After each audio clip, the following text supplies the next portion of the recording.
अब हम करेंगे क्वेश्चन 37। इक्वेशन आपको गिवन है 3 + 23z - 8z²। ये इक्वेशन आपको गिवन है। इसको पहले आपको स्टैंडर्ड फॉर्म में कन्वर्ट करना होगा, यानी सबसे पहले z² की वैल्यू आएगी, उसके बाद z की वैल्यू आएगी, उस कॉन्स्टेंट टर्म क्या होगा उसको लास्ट में करना होगा, z² उसको पहले करना होगा। तो अब इसको पहले स्टैंडर्ड फॉर्म में करेंगे, यानी -8z² आएगा और प्लस 23z को एज इट इज़ हमें लिखना है और प्लस क्या हो जाएगा 3 हो जाएगा। इसको सबसे पहले आपको फैक्टर निकालने, तो आप करेंगे फर्स्ट टर्म और लास्ट टर्म की आपको करनी है मल्टीप्लाई, यानी 8 की मल्टीप्लाई 3 से करेंगे, 8 3 जा क्या होता है 24 और z² मल्टीप्लाई कॉन्स्टेंट टर्म करेंगे तो आंसर क्या आएगा z² आएगा। और ये माइनस है प्लस माइनस हो गया माइनस हो गया। अब इसको फैक्टर्स आपको निकालेंगे, 2 से डिविजल करेंगे, 2 1 = 2, 2 2 = 4, फिर 2 से डिविजल करेंगे, 2 6 = 12 हो जाएगा, फिर 2 से डिविजल करेंगे, 2 3 = 6, फिर आपका क्या हो जाएगा 3 1 = 3 हो जाएगा। ये फैक्टर्स आपको ऐसे अरेंज करने हैं कि प्लस करने पर वैल्यू क्या आनी चाहिए +23z आनी चाहिए, यानी 23z आनी चाहिए। और इन्हीं दोनों फैक्टर्स की जब आप मल्टीप्लाई करेंगे तो आंसर आपके पास -24z आना चाहिए, -24z², ये आपके पास नंबर आने चाहिए। अब इन्हीं में फैक्टर्स आप देखेंगे, 2 2 जा क्या होता है 4, 4 2 जा 8 और 8 3 जा क्या होता है 24।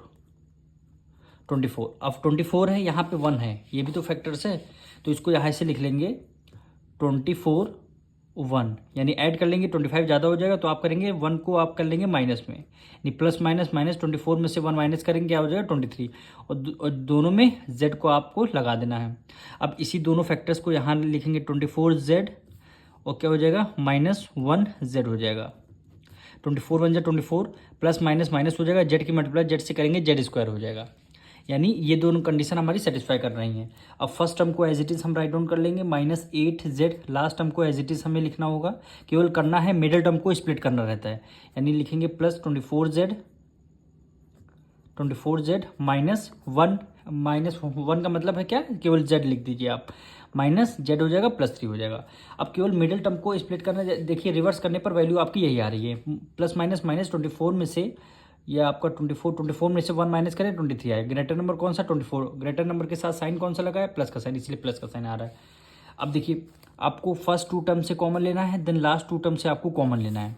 तो यहाँ पे देखिए 8 है, यहाँ 24 है, दोनों 8 की टेबल में आते हैं तो आपने 8 को बाहर कॉमन ले लिया। अब यहाँ पे z है, यहाँ भी z है, तो आपने क्या किया z को भी बाहर कॉमन ले लिया।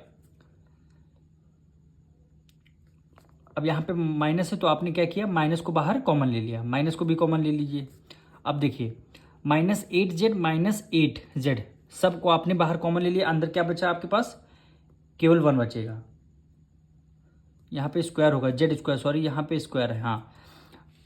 अब देखिए -8 कॉमन ले लिया, z यहाँ 2 टाइम है, 1 टाइम आपने कॉमन, अब बचा क्या अंदर 1 टाइम, तो आपने केवल अंदर z को राइट डाउन कर लिया। अब प्लस से प्लस का साइन लगा दिया। अब 8 की टेबल में देखेंगे 24 कितने टाइम्स में आता है, 8 3 जा क्या होता है 24, तो यहाँ पे आपने 3 को ले लिया, जेड है जेड को बाहर आपने कॉमन दे दिया। अब यहाँ पे देखिए इन दोनों टर्म में आप देखिए यहाँ -z है, यहाँ पे +3 है, तो आपने क्या किया किसको कॉमन ले लिया 1 को आपने केवल बाहर कॉमन ले लिया, यानी आपका क्या हो जाएगा +1 आ जाएगा। अब यहाँ पे z है, आपने 1 बाहर कॉमन लिया, अब बचा कि यहाँ पे z बचा, प्लस है प्लस आपने कर दिया, आपने यहाँ पे 1 3 1 3 हो गया, यहाँ पे 3 हो गया। अब देखिए दोनों ब्रैकेट आपके क्या हो गए सेम हो गए, यानी दोनों ब्रैकेट आपके क्या हो गए सेम हो गए, तो आपने दोनों ब्रैकेट को एज इट इज़ लिख लिया, यानी z +3 हो जाएगा और सेकंड क्या हो जाएगा -8z +1 हो जाएगा, यानी यही दोनों फैक्टर्स क्या हो जाएंगे आपके आंसर हो जाएंगे।